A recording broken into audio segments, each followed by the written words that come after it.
शेर कैसे बना माँ दुर्गा का वाहन।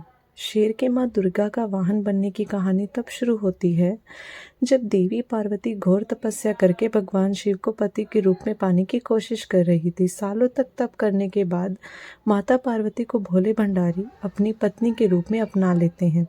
इसी बीच तपस्या की वजह से माँ पार्वती का रंग काफ़ी काला पड़ गया था। एक दिन ऐसे ही बातचीत के दौरान भगवान शिव माँ पार्वती को काली कह देते हैं। ये बात उन्हें पसंद नहीं आती। वो नाराज़ होकर दोबारा तप करने के लिए चली जाती हैं।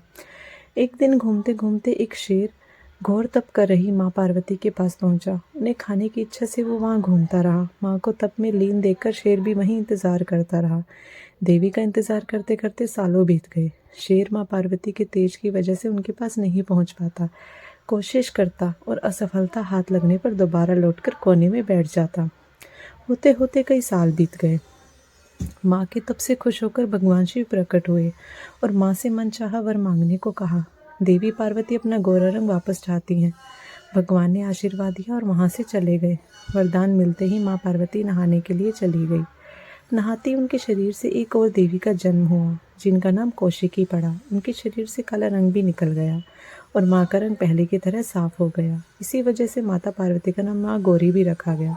नहाने के बाद माँ की नज़र शेर पर पड़ी। शेर को देखते ही उन्होंने भगवान शिव को याद किया और शेर के लिए भी वरदान मांगा। माता पार्वती ने भगवान से कहा, हे नाथ, यह शेर सालों से मुझे भोजन के रूप में ग्रहण करने के लिए इंतजार कर रहा था। मेरे पूरे तप के दौरान ये यहीं था। जितना तप मैंने किया उतना ही तपस्या इसने भी की। इसी वजह से वरदान के रूप में इस शेर को मेरी सवारी बना दीजिए। भगवान ने प्रसन्न होकर माता की बात मान ली और शेर को उसकी सवारी बना दिया। आशीर्वाद मिलने के बाद माता शेर पर सवार हो गई और तभी से उनका नाम माँ शेरावाली और दुर्गा पड़ गया। जय माता दी।